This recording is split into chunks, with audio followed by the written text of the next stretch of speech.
Hi, welcome back to Gray is Gorgeous once again. All right, today we're going to be talking about going gray, our favorite subject here on this channel. All right, and I just wanted to talk to you about one of our silver sisters. There she is. Beautiful Sally. Isn't she gorgeous? She was on the cover of People, and I just thought, oh, Tanya, of course you have to do a video. Of course you have to talk about how wonderful her gray hair is. And so she is just stunning, stunning, stunning. And as you can see here, her gray is so pretty and very, very, very unique.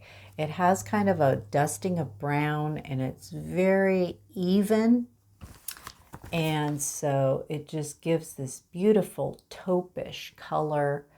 I don't know, you could see that very well, but it's such a beautiful, beautiful color.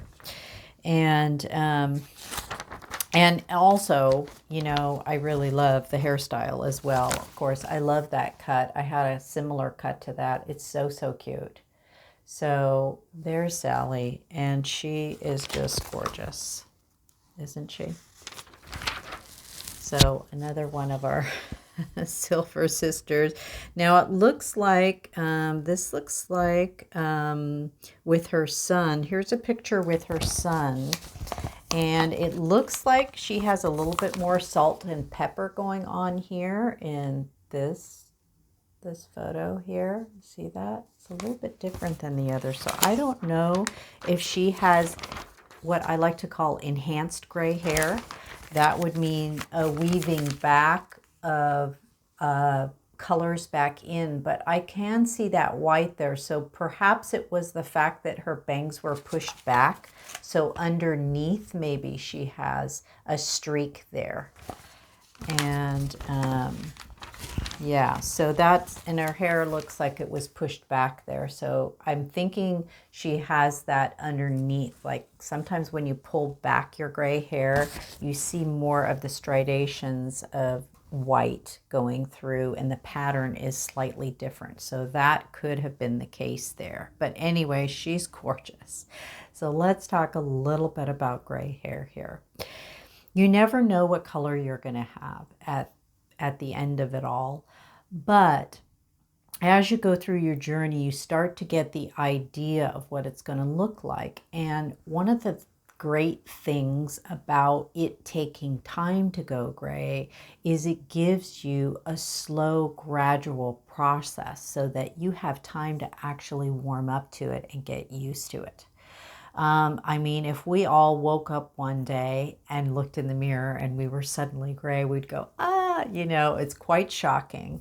So to have a gradual process of it slowly growing out and it taking time and taking months and months and months is actually a good thing.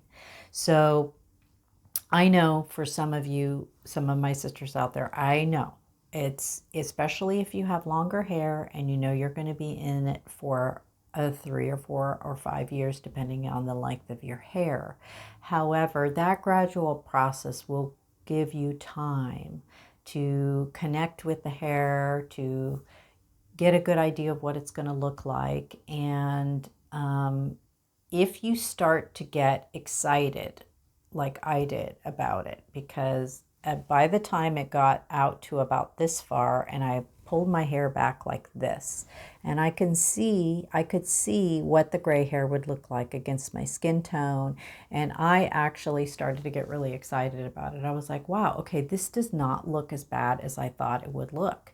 And then, as the rest came in, and of course mine is multi-tonal, and so some of you out there say, oh yeah, but yours is great. Yours is multi-tonal and it almost looks like highlights, but mine doesn't look anything like that.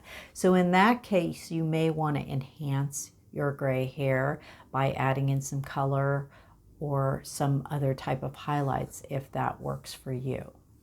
If, however, you're allergic to the solutions, then of course it's not a solution for you.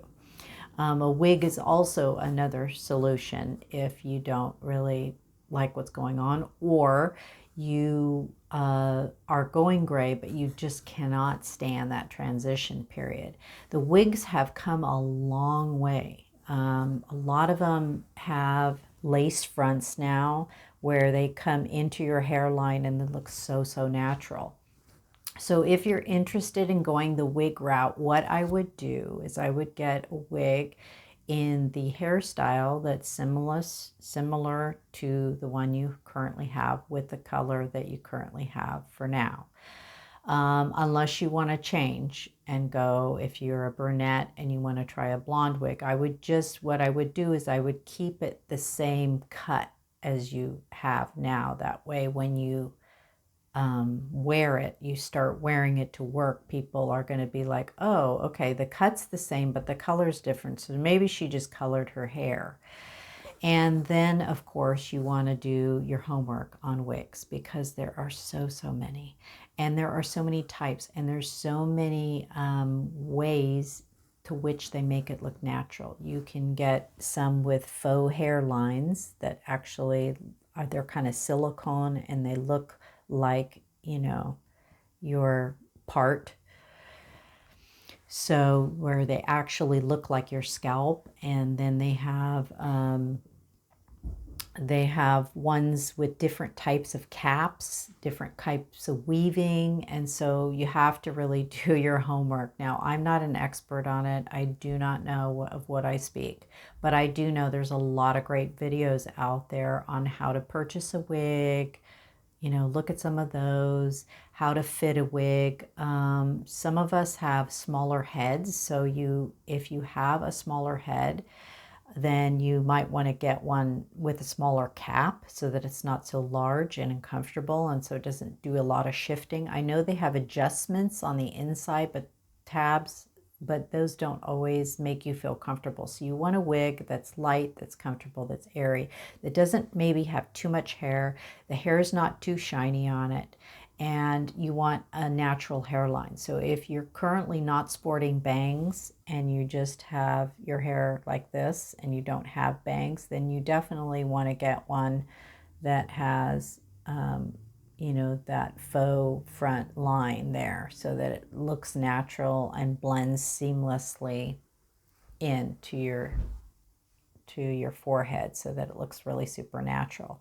And if you have bangs in a part, then you want to get one that has the part that you can either see the faux scalp there that looks really supernatural, or one that maybe has the hair coming out from a different angle. And you also want to make sure that the style that you are buying your wig in is most natural to what you normally look like. So you're not doing anything too much, or not that it has too much hair.